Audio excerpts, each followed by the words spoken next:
जय श्री हरि, जय श्री कृष्णा। आप सभी श्रद्धालु भक्तों का हार्दिक स्वागत है श्रीमद् भागवत महापुराण के 23वें दिन के पावन पाठ में। श्रीमद् भागवत महापुराण केवल एक ग्रंथ नहीं बल्कि भक्ति, धर्म और मोक्ष की दिव्य राह है। इसकी कथा श्रवण करने से मन शुद्ध होता है और जीवन में शांति व संतोष का संचार होता है। ये कथा हमें सिखाती है कि कलयुग के दोषों से बचने का एकमात्र उपाय है भक्ति और नाम स्मरण। ये दिन हमें सत्य, दया और भगवान के नाम का जप करने का संदेश देता है। तो आइए हम सभी श्रद्धा और प्रेम से इस पावन कथा का श्रवण करें और कलयुग में भी भगवान की असीम कृपा का अनुभव करें। तो आप वीडियो को लाइक करें, अपने प्रियजनों के साथ साझा करें और चैनल को सब्सक्राइब करना ना भूलें ताकि ये पावन कथा अधिक से अधिक लोगों तक पहुँचे। जय श्री हरि विष्णु। श्री सुखदेव जी कहते हैं, परीक्षित, जब वसुदेव जी ने यज्ञ की दीक्षा ले ली तब यदुवंशियों ने स्नान करके सुंदर वस्त्र और कमलों की मालाएं धारण कर ली। राजा लोग वस्त्र आभूषणों से खूब सुसज्जित हो गए। वसुदेव जी की पत्नियों ने सुंदर वस्त्र, अंगराग और सोने के हारों से खुद को सजा लिया और फिर वे सब बड़े आनंद से अपने अपने हाथों में मांगलिक सामग्री लेकर यज्ञशाला में आई। उस समय मृदंग, पखावज, शंख, ढोल और नगारे आदि बाजे बजने लगे। नट और नर्तकियां नाचने लगी। सूत और मागध स्तुति गान करने लगे। गंधर्वों के साथ सुरीले गले वाली गंधर्व पत्नियां गान करने लगी। वसुदेव जी ने पहले नेत्रों में अंजन और शरीर में मक्खन लगा लिया। फिर उनकी देवकी आदि 18 पत्नियों के साथ उन्हें ऋत्वजों ने महाअभिषेक की विधि से वैसे ही अभिषेक कराया जिस प्रकार प्राचीन काल में नक्षत्रों के साथ चंद्रमा का अभिषेक हुआ था। उस समय यज्ञ में दीक्षित होने के कारण वसुदेव जी तो मृग चर्म धारण किए हुए थे, परंतु उनकी पत्नियां सुंदर सुंदर साड़ी, कंगन, हार, पायजेब और कर्णफूल आदि आभूषणों से खूब सजी हुई थी। वे अपनी पत्नियों के साथ भली भांति शोभायमान हो। महाराज वसुदेव जी के ऋत्विज और सदस्य रत्न जटित आभूषण तथा रेशमी वस्त्र धारण करके वैसे ही सुशोभित हुए जैसे पहले इंद्र के यज्ञ में हुए थे। उस समय भगवान श्री कृष्ण और बलराम जी अपने अपने भाई बंधु और स्त्री पुत्रों के साथ इस प्रकार शोभायमान हुए जैसे अपनी शक्तियों के साथ समस्त जीवों के ईश्वर स्वयं भगवान समष्टि, जीवों के अभिमानी श्री संघर्षण तथा अपने विशुद्ध नारायण स्वरूप में शोभायमान होते हैं। वसुदेव जी ने प्रत्येक यज्ञ में ज्योतिषों, दर्श, पूर्णमास आदि प्राकृतिक यज्ञों, सौरस्त्रादि, वैकृत यज्ञों और अग्निहोत्र आदि अन्यान्य यज्ञों के द्वारा द्रव्य क्रिया और उनके ज्ञान के मंत्रों के स्वामी भगवान विष्णु की आराधना की। इसके बाद उन्होंने उचित समय पर ऋत्वजों को वस्त्र अलंकारों से सुसज्जित किया और शास्त्र के अनुसार बहुत सी दक्षिणा तथा प्रचुर धन के साथ अलंकृत गोए, पृथ्वी और सुंदर कन्याएं दी। इसके बाद महर्षियों ने पत्नी संयाज नामक यज्ञांग और अवभ्र स्नान अर्थात यज्ञांत स्नान संबंधी अवशेष कर्म कराकर वसुदेव जी को आगे करके परशुराम जी के बनाए कुंडों में स्नान किया। स्नान करने के बाद वसुदेव जी और उनकी पत्नियों ने बंदी जनों को अपने सारे वस्त्र आभूषण दे दिए तथा स्वयं अन्य वस्त्र आभूषण से सुसज्जित होकर उन्होंने ब्राह्मणों से लेकर कुत्तों तक को भोजन कराया। तदंतर अपने भाई बंधुओं, उनके स्त्री पुत्रों तथा विदर्भ, कौशल, कुरु, काशी, केकय और संजय आदि देशों के राजाओं, सदस्यों, ऋत्वजों, देवताओं, मनुष्यों, भूतों, पितरों और चारणों को विदाई के रूप में बहुत सी भेंट देकर सम्मानित किया। वे लोग लक्ष्मीपति भगवान श्री कृष्ण की अनुमति लेकर यज्ञ की प्रशंसा करते हुए अपने अपने घर को चले गए। उस समय राजा धृतराष्ट्र, विदुर, युधिष्ठिर, भीम, अर्जुन, भीष्म पितामह, द्रोणाचार्य, कुंती, नकुल, सहदेव, नारद, भगवान व्यासदेव तथा दूसरे स्वजन, संबंधी और बांधव अपने हितैषी बंधु यादवों को छोड़कर जाने में अत्यंत वीर व्यथा का अनुभव करने लगे। उन्होंने अत्यंत स्नेहचित से यदुवंशियों का आलिंगन किया और बड़ी कठिनाई से किसी प्रकार अपने अपने देश को गए। दूसरे लोग भी इनके साथ ही वहां से रवाना हो गए। परीक्षित, भगवान श्री कृष्ण, बलराम जी तथा उग्रसेन आदि ने नंद बाबा एवं अन्य सभी गोपों की बहुत बड़ी बड़ी सामग्रियों से अर्चना पूजा की, उनका सत्कार किया और वे प्रेम प्रवश होकर बहुत दिनों तक वहीं रहे। वसुदेव जी अनायास ही अपने बहुत बड़े मनोरथ का महासागर पार कर गए थे। उनके आनंद की सीमा नहीं थी। सभी आत्मीय स्वजन उनके साथ थे। उन्होंने नंद बाबा का हाथ पकड़कर कहा, वसुदेव जी ने कहा, भाई जी, भगवान ने मनुष्यों के लिए एक बहुत बड़ा बंधन बना दिया है। उस बंधन का नाम है स्नेह, प्रेम पाश। मैं तो ऐसा समझता हूँ कि बड़े बड़े शूरवीर और योगी यति भी उसे तोड़ने में असमर्थ हैं। आपने हम अकृतज्ञों के प्रति अनुपम मित्रता का व्यवहार किया है। क्यों ना हो, अब सरीखे संत शिरोमणियों का तो ऐसा स्वभाव ही होता है। हम इसका कभी बदला नहीं चुका सकते, आपको इसका कोई फल नहीं दे सकते। फिर भी हमारा ये मैत्री संबंध कभी टूटने वाला नहीं है। आप इसको सदा निभाते रहेंगे। भाई जी, पहले तो बंदी गृह में बंद होने के कारण हम आपका कुछ भी प्रिय और हित ना कर सके। अब हमारी ये दशा हो रही है कि हम धन संपत्ति के नशे से श्रीमत से अंधे हो रहे हैं। आप हमारे सामने हैं तो भी हम आपकी ओर देख नहीं पाते। दूसरों को सम्मान देकर स्वयं सम्मान ना चाहने वाले भाई जी, जो कल्याणकामी है, उसे राज्य लक्ष्मी ना मिले, इसी में उसका भला है। क्योंकि मनुष्य राज्य लक्ष्मी से अंधा हो जाता है और अपने भाई बंधु स्वजनों तक को नहीं देख पाता। परीक्षित, इस प्रकार कहते कहते वसुदेव जी का हृदय प्रेम से गदगद हो गया। उन्हें नंद बाबा की मित्रता और उपकार स्मरण हो आए। उनके नेत्रों में प्रेम अश्रु उमड़ आए और वे रोने लगे। नंद जी अपने सखा वसुदेव जी को प्रसन्न करने के लिए एवं भगवान श्री कृष्ण और बलराम जी के प्रेम पाश में बंधकर आजकल करते करते 3 महीने तक वहीं रह गए। यदुवंशियों ने जी भर उनका सम्मान किया। इसके बाद बहुमूल्य आभूषण, रेशमी वस्त्र, नाना प्रकार की उत्तम सामग्रियों और भोगों से नंद बाबा को, उनके व्रजवासी साथियों को और बंधु बांधवों को खूब तृप्त किया। वसुदेव जी, उग्रसेन, श्री कृष्ण, बलराम, उद्धव आदि यदुवंशियों ने अलग अलग उन्हें अनेकों प्रकार की भेंटें दी। उनको विदा करने पर उन सब सामग्रियों को लेकर नंद बाबा अपने व्रज के लिए रवाना हुए।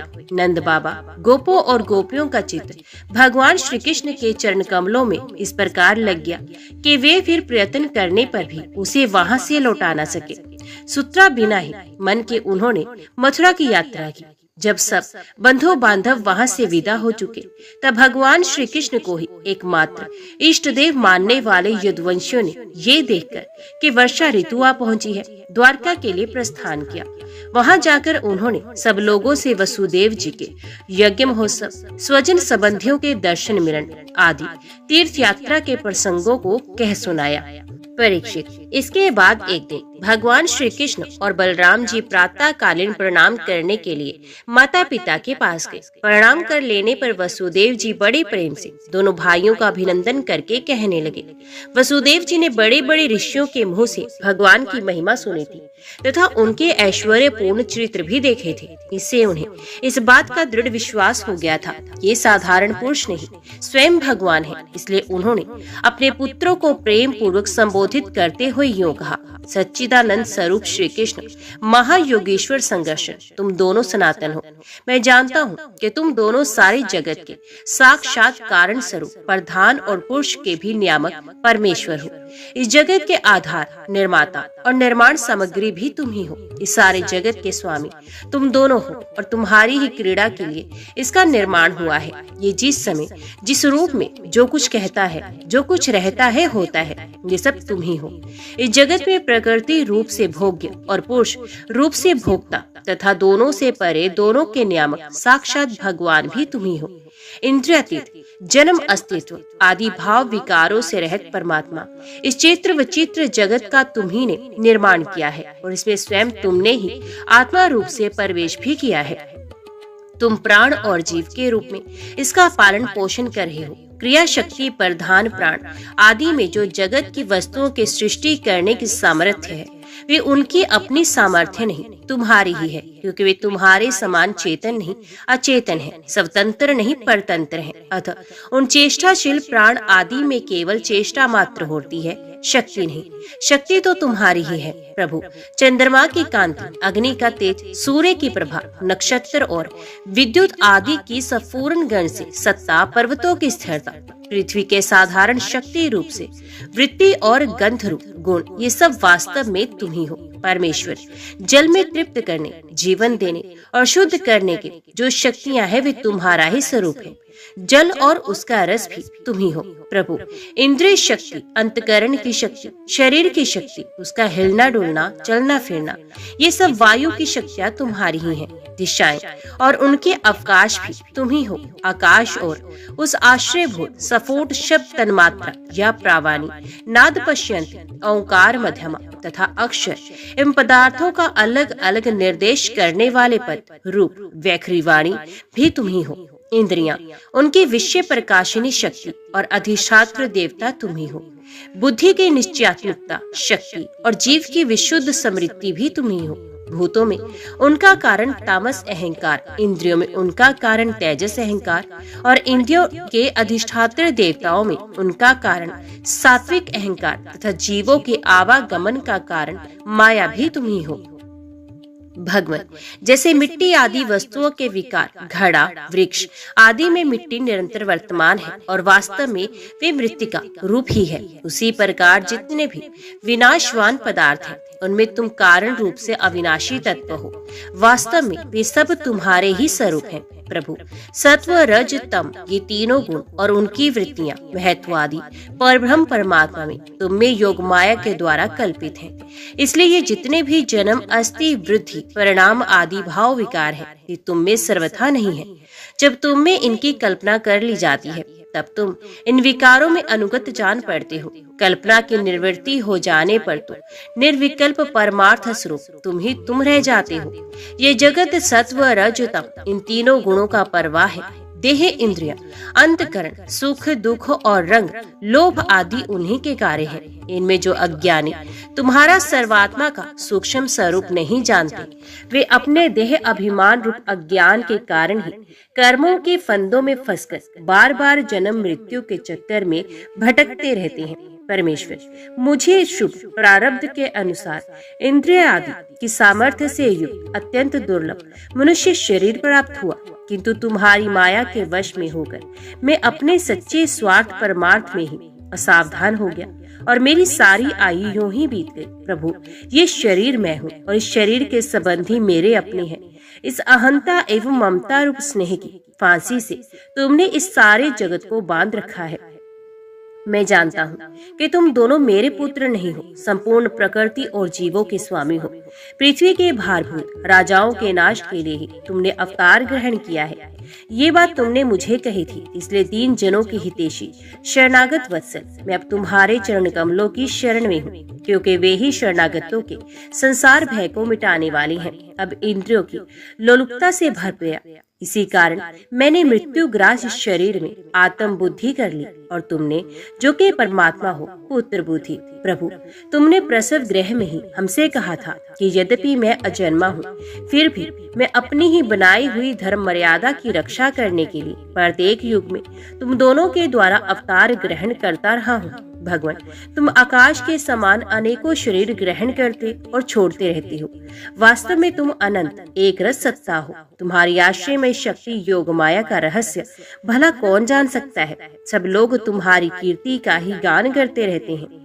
परीक्षित, वसुदेव जी के ये वचन सुनकर यदुवंश शिरोमणि भक्त वत्सल भगवान श्री कृष्ण मुस्कुराने लगे। उन्होंने विनय से झुककर मधुर वाणी से कहा।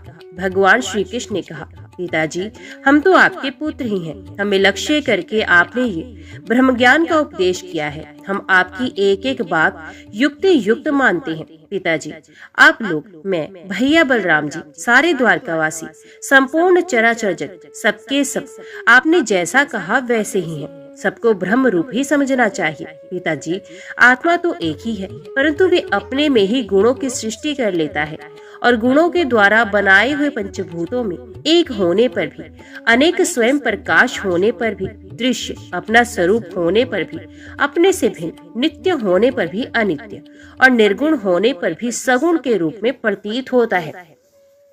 जैसे आकाश, वायु, अग्नि, जल और पृथ्वी, ये पंच महाभूत अपने कार्यघट, कुंडल आदि में प्रकट, अप्रकट, छोटे बड़े, अधिक थोड़े, एक और अनेक से प्रतीत होते हैं, परंतु वास्तव में सत्ता रूप से वे एक ही रहते हैं। वैसे ही आत्मा में भी उपाधियों के भेद से ही नानात्व की प्रतीति होती है। इसलिए जो मैं हूँ वही सब है। इस दृष्टि से आपका कहना ठीक ही है। भगवान श्री कृष्ण के इन वचनों को सुनकर वसुदेव जी ने नानात्व बुद्धि छोड़ दी। वे आनंद में मगन होकर वाणी से मौन और मन से निसंकल्प हो गए। कुरुश्रेष्ठ, उस समय वहाँ सर्वदेवमयी देवकी जी भी बैठी हुई थी। बहुत पहले से ही ये सुनकर अत्यंत विस्मित थी कि श्री कृष्ण और बलराम जी ने अपने मरे हुए गुरुपुत्र को यमलोक से वापस ला दिया। अब उन्हें अपने उन पुत्रों की याद आ गई जिन्हें कंस ने मार डाला था। उनके स्मरण से देवकी जी का हृदय आतुर हो गया, नेत्रों से आंसू बहने लगे। उन्होंने बड़े ही करुण स्वर से श्री कृष्ण और बलराम जी को संबोधित करते हुए कहा, लोकाभिराम राम, तुम्हारी शक्ति मन और वाणी के परे है। श्री कृष्ण, तुम योगेश्वरों के भी ईश्वर हो। मैं जानती हूँ कि तुम दोनों प्रजापतियों के भी ईश्वर आदि पुरुष नारायण हो।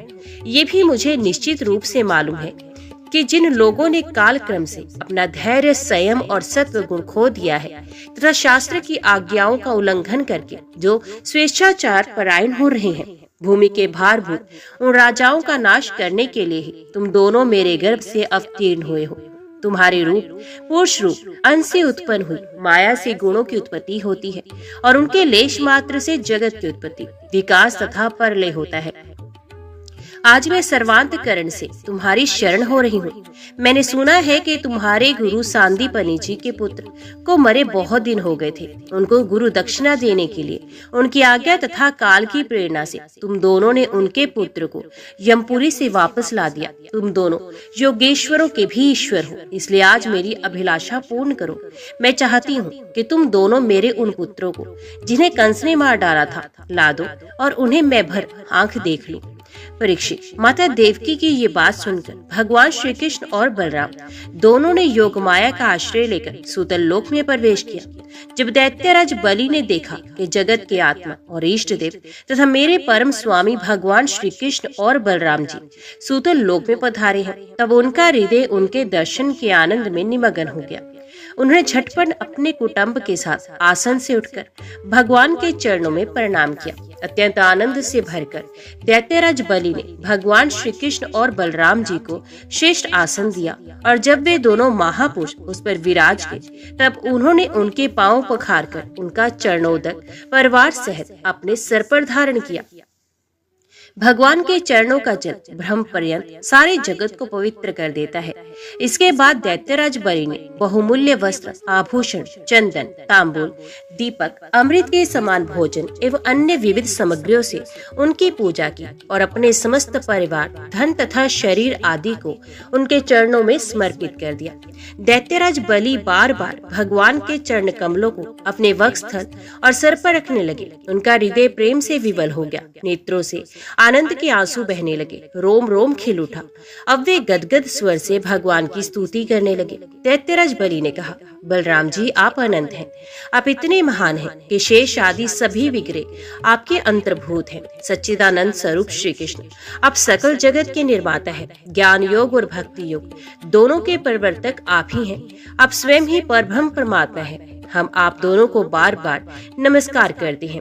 भगवान, आप दोनों का दर्शन प्राणियों के लिए अत्यंत दुर्लभ है, फिर भी आपकी कृपा से वे सुलभ हो जाता है, क्योंकि आज अपनी कृपा करके हम रजोगुण एवं तमोगुण स्वभाव वाले दैत्यों को भी दर्शन दिया। प्रभु, हम और हमारे ही समान दूसरे दैत्य, दानव, गंधर्व, सिद्ध, विद्याधर, चारण, यक्ष, राक्षस, पिशाच, भूत और प्रमथ नायक आदि आपका प्रेम से भजन करना तो दूर रहा, आपसे सर्वदा दृढ़ वैर भाव रखते हैं, परंतु आपका श्री विग्रह साक्षात वेद में और विशुद्ध सत्व स्वरूप है।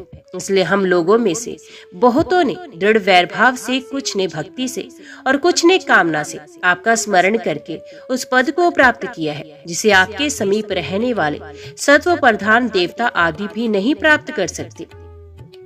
बड़े बड़े योगेश्वर भी प्राय ये बात नहीं जानते कि आपकी योग माया ये है और ऐसी है, फिर हमारी तो बात ही क्या। इसलिए स्वामी, मुझ पर ऐसी कृपा कीजिए कि मेरी चित्त वृत्ति आपके उन चरण कमलों में लग जाए जिसे किसी की अपेक्षा न रखने वाले परमहंस लोग ढूंढा करते हैं, और उनका आश्रय लेकर मैं उससे भिन्न इस घर गृहस्थी के अंधेरे कुएं से निकल जाऊं। प्रभु, इस प्रकार आपके उन चरण कमलों की, जो सारे जगत के एकमात्र आश्रय हैं, शरण लेकर शांत हो जाऊं और अकेला ही विचरण करूं। यदि कभी किसी का संग करना ही पड़े तो सबके परम हितैषी संतों का ही। प्रभु, आप समस्त चराचर जगत के नियंता और स्वामी हैं। आप हमें आज्ञा देकर निष्पाप बनाइए, हमारे पापों का नाश कर दीजिए, क्योंकि जो पुरुष श्रद्धा के साथ आपकी आज्ञा का पालन करता है वे विधि निषेध के बंधन से मुक्त हो जाता है। भगवान श्री कृष्ण ने कहा, दैत्यराज, स्वयंभू मनवंतर में प्रजापति मरीचि की पत्नी ऊर्णा के गर्भ से 6 पुत्र उत्पन्न हुए। वे सभी देवता थे। वे ये देखकर कि ब्रह्मा जी अपनी पुत्री से समागम करने के लिए उदित हैं, हंसने लगे। इस परिहास रूप अपराध के कारण उन्हें ब्रह्मा जी ने शाप दे दिया और वे असुर योनि में हिरण्यकश्यप के पुत्र रूप में उत्पन्न हुए। अब योगमाया ने उन्हें वहां से लाकर देवकी के गर्भ में रख दिया और उनको उत्पन्न होते ही कंस ने मार डाला। दैत्यराज, माता देवकी जी अपने उन पुत्रों के लिए अत्यंत शोकातुर हो रही हैं और वे तुम्हारे पास हैं। अतः हम अपनी माता का शोक दूर करने के लिए यहाँ उन्हें लेने आए हैं। इसके बाद ये शाप से मुक्त हो जाएंगे और आनंद पूर्वक अपने लोक में चले जाएंगे। इनके 6 नाम हैं: समर, उद्गीत, परिश्वंग, पतंग, शूद्रभूत और घृणी। उन्हें मेरी कृपा से पुनः सदगति प्राप्त होगी। परीक्षित, इतना कहकर भगवान श्री कृष्ण चुप हो गए। दैत्यराज बलि ने उनकी पूजा की। इसके बाद श्री कृष्ण और बलराम जी बालकों को लेकर फिर द्वारका लौट आए तथा माता देवकी को उनके पुत्र सौंप दिए। उन बालकों को देखकर देवी देवकी के हृदय में वात्सल्य स्नेह की बाढ़ आ गई। उनके स्तनों से दूध बहने लगा। वे बार बार उन्हें गोद में लेकर छाती से लगाती और उनका सिर सूंघती।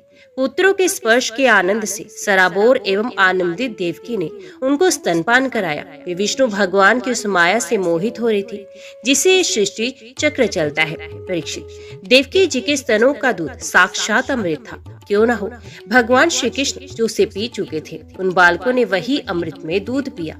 उस दूध के पीने से भगवान श्री कृष्ण के अंगों का स्पर्श होने से उन्हें आत्म साक्षात्कार हो गया। इसके बाद उन लोगों ने भगवान श्री कृष्ण, माता देवकी, पिता वसुदेव और बलराम जी को नमस्कार किया। तदंतर सबके सामने ही वे देवलोक को चले गए। देवी देवकी ये देखकर अत्यंत विस्मित हो गई कि मरे हुए बालक लौट आए और फिर चले भी गए। उन्होंने ऐसा निश्चय किया कि ये श्री कृष्ण की ही कोई लीला कौशल है। परीक्षित, भगवान श्री कृष्ण स्वयं परमात्मा है। उनकी शक्ति अनंत है। उनकी ऐसी ऐसी अद्भुत चित्र इतने हैं कि किसी प्रकार उनका पार पाया नहीं जा सकता। सूत जी कहते हैं, शौनकादि ऋषियों, भगवान श्री कृष्ण की कीर्ति अमर है, अमृतमय है। उनका चरित्र जगत के समस्त पाप तापों को मिटाने वाला तथा भक्त जनों के कर्ण कुहरों में आनंद सुधा प्रवाहित करने वाला है। इसका वर्णन स्वयं व्यास नंदन भगवान श्री सुखदेव जी ने किया है। जो इसका श्रवण करता है अथवा दूसरों को सुनाता है, उसकी संपूर्ण चित्तवृत्ति भगवान में लग जाती है और वे उन्हीं के परम कल्याण स्वरूप धाम को प्राप्त होता है। राजा परीक्षित ने पूछा, भगवत, मेरे दादा अर्जुन ने भगवान श्री कृष्ण और बलराम जी की बहन सुभद्रा जी से, जो मेरी दादी थी, किस प्रकार विवाह किया? मैं ये जानने के लिए बहुत उत्सुक हूँ। श्री सुखदेव जी कहते हैं, परीक्षित, एक बार अत्यंत शक्तिशाली अर्जुन तीर्थ यात्रा के लिए पृथ्वी पर विचरण करते हुए प्रभास क्षेत्र पहुंचे। वहां उन्होंने ये सुना कि बलराम जी मेरे मामा की पुत्री सुभद्रा का विवाह दुर्योधन के साथ करना चाहते हैं और वसुदेव, श्री कृष्ण आदि उनसे इस विषय में सहमत नहीं है। अब अर्जुन के मन में सुभद्रा को पाने की लालसा जग गई। पितृदंडी वैष्णव का वेश धारण करके द्वारका पहुंचे। अर्जुन सुभद्रा को प्राप्त करने के लिए वहां वर्षा काल में 4 महीने तक रहे। वहां पूर्वास्य और बलराम जी ने उनका खूब सम्मान किया। उन्हें ये पता नहीं चला कि ये अर्जुन है।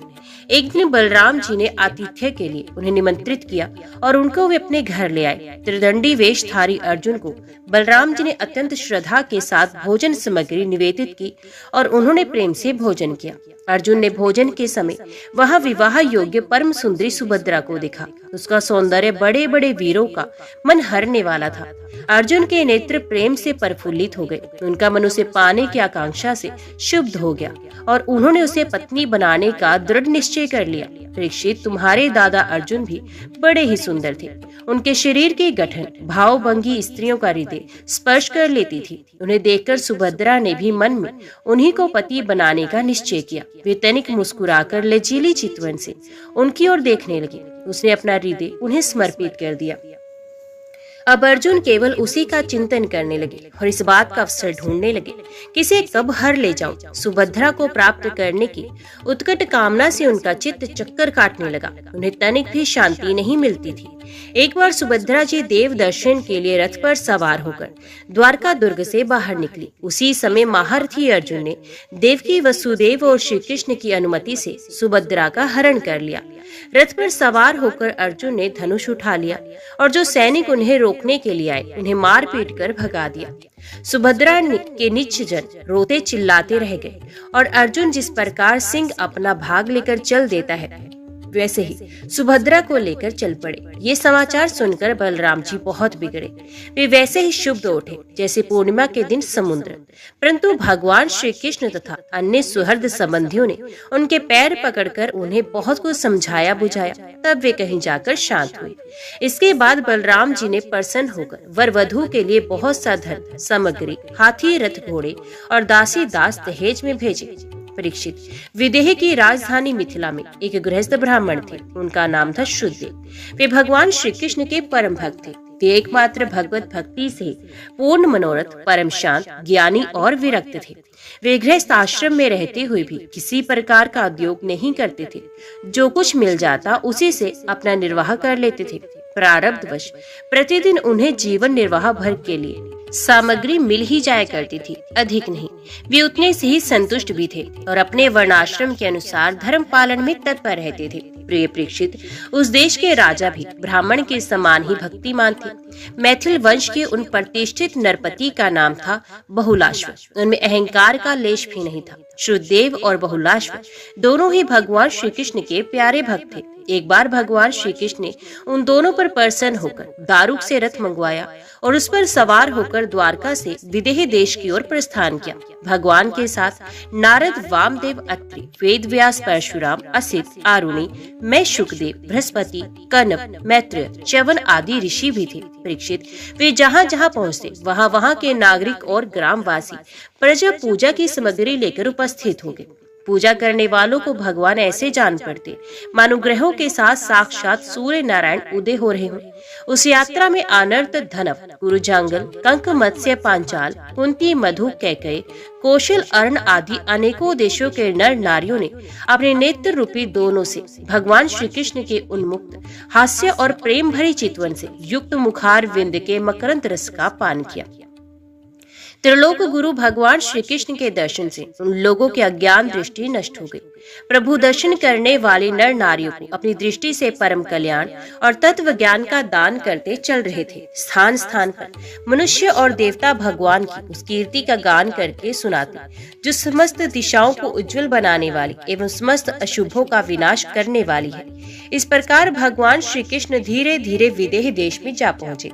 परीक्षित, भगवान श्री कृष्ण के शुभ आगमन का समाचार सुनकर नागरिक और ग्रामवासियों के आनंद की सीमा न रही। वे अपने हाथों में पूजा की विविध सामग्रियां लेकर उनकी अगवानी करने आए। भगवान श्री कृष्ण का दर्शन करके उनके हृदय और मुख कमल प्रेम और आनंद से खिल गए। उन्होंने भगवान तथा मुनियों को, जिनका नाम केवल सुन रखा था, देखा नहीं था, हाथ जोड़कर मस्तक झुकाकर प्रणाम किया। मिथिला नरेश, बहुलाश्व और शुद्धदेव ने ये समझकर कि जगत गुरु भगवान श्री कृष्ण हम लोगों पर अनुग्रह करने के लिए ही पधारे हैं, उनके चरणों पर गिरकर प्रणाम किया। बहुलाश्व और शुद्धदेव दोनों ने ही एक साथ हाथ जोड़कर मुनि मंडली के सहित भगवान श्री कृष्ण को आतिथ्य ग्रहण करने के लिए निमंत्रित किया। भगवान श्री कृष्ण दोनों की प्रार्थना स्वीकार करके दोनों को ही प्रसन्न करने के लिए एक ही समय पृथक पृथक रूप से दोनों के घर पधारे और ये बात एक दूसरे को मालूम न हुई कि भगवान श्री कृष्ण मेरे घर के अतिरिक्त और भी कहीं जा रहे हैं। विदेहराज बहुलाश्व बड़े मनस्वी थे। उन्होंने ये देखकर कि दुष्ट दुराचारी पुरुष जिनका नाम भी नहीं सुन सकते वे ही भगवान श्री कृष्ण और ऋषि मुनि मेरे घर पधारे हैं, सुंदर सुंदर आसन मंगाए और भगवान श्री कृष्ण तथा ऋषि मुनि आराम से उन पर बैठ गए। उस समय बहुलाश्व की विचित्र दशा थी। प्रेम भक्ति के उद्रेक से उनका हृदय भर आया था, नेत्र में आंसू उमड़ रहे थे। उन्होंने अपने पूज्यतम अतिथियों के चरणों में नमस्कार करके पांव पखारे और अपने कुटुंब के साथ उनके चरणों का लोक पावन जल सर पर धारण किया और फिर भगवान एवं भगत स्वरूप ऋषियों को गंध माला वस्त्र अलंकार धूप दीप अर्घ्य गो बैल आदि समर्पित करके उनकी पूजा की। जब सब लोग भोजन करके तृप्त हो गए तब राजा बहुलाश्व भगवान श्री कृष्ण के चरणों को अपनी गोद में लेकर बैठ गए और बड़े आनंद से धीरे धीरे उन्हें सहलाते हुए बड़ी मधुर वाणी से भगवान की स्तुति करने लगे।